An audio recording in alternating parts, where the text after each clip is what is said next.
here with Sewanee head women's soccer coach Patrick Johnston as the Tigers open up their season tomorrow night at home against Emory. Pat, thanks for joining me. You've had preseason the last couple of weeks. Just what are your initial thoughts after fall camp? I'm pretty delighted with the team and how they've come in.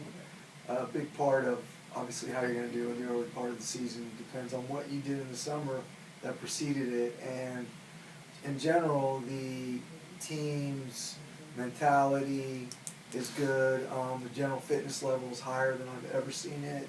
Mm-hmm. So I think they've come in a bit hungry and prepared. So I'm happy with how we're looking right now.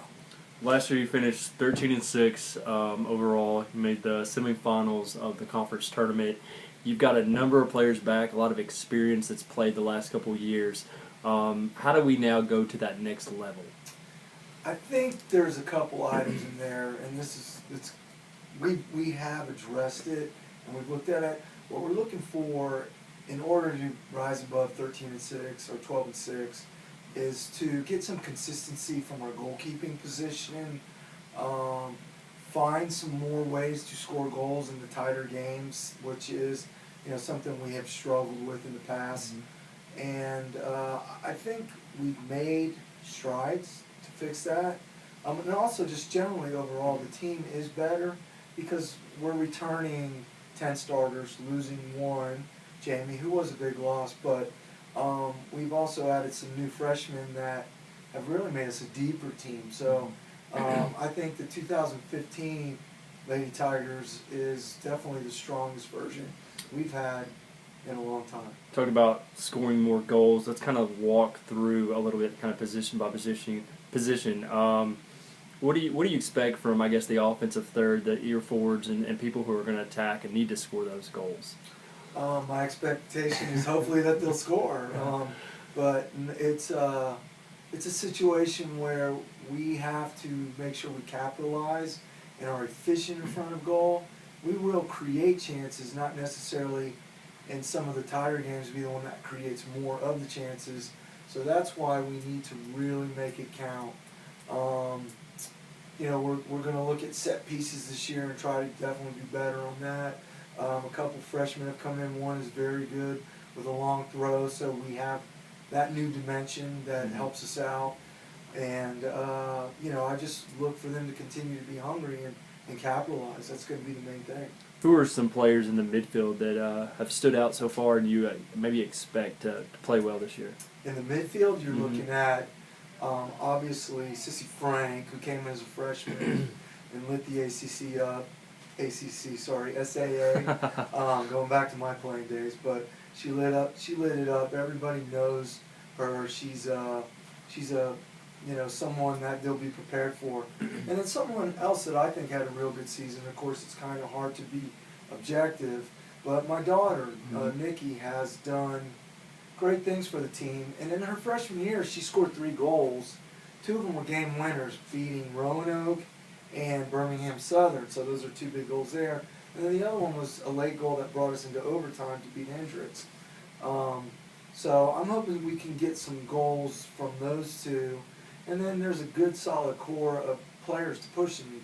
Tasha Saunders, Katie Morrison. So I think we're looking at, some attack-minded midfielders hopefully making the difference there.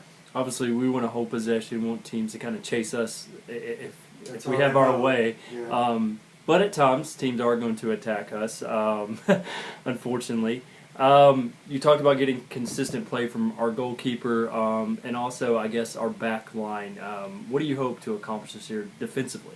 I definitely want to improve on our defensive record from last year. I've spent a lot of time working with Liv Glasgow, our returning starter, and Savannah Williams, who is coming along real nicely as a capable backup. The back 4 is very experienced with 3 juniors in there, and then I've added a freshman, Aaron Gill, who has fit in very nicely and brings an element that's been missing to us defensively, which is some pace in the back. And we've been exploited with that at times, but Erin has shown that she can really shut things down and cover some ground. So lowering the amount of goals we conceded is definitely something we know that has to improve in order for us to improve upon 13-6. You open up tomorrow night with Emory, obviously a great program. Talk a little bit about your schedule this year. We've started off basically with the baptism by fire because I knew I had a lot of starters returning, and each year with them I have tried to escalate the challenge of the schedule, and this year is certainly a doozy for us, starting with Emory tomorrow night, and then we're looking at going to D2 Trevecca on Saturday, which was one heck of a game last year. We ended up losing 3-1, but it could have gone either way. Both teams knew that. And then we play number 20 Illinois Wesleyan in our third match up in Illinois, so we're taking a long trip for that. So I just thought it would be good for the girls to say, hey, here's what we're up against, here's where we want to be, and what better way to know that than to actually get a look at it and play. Final question. If you and I sat down kind of after the season and kind of looking back, what would be a good year for us? And I know that's kind of an open-end question a little bit because, we obviously we want to do well. We want to compete for a conference championship, all those type of things. Right. But in your eyes, what would be a successful season? I think a successful season for me, the ultimate goal, and I've talked to the girls on this, and they kind of fit nicely together.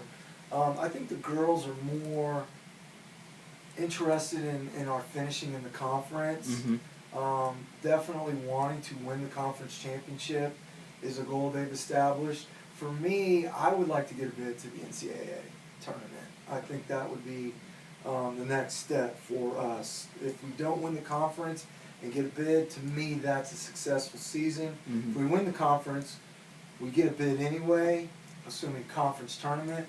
But I also believe with the SAA that whoever finishes in the conference final or wins the regular season conference games comes into it as the top seed, I should say. I believe both of those teams will get a bid, and I'll tell you why. Last year, Center finished 4th in our conference. They won the conference tournament, got the automatic bid, and then went on to the Elite Eight in the NCAA tournament.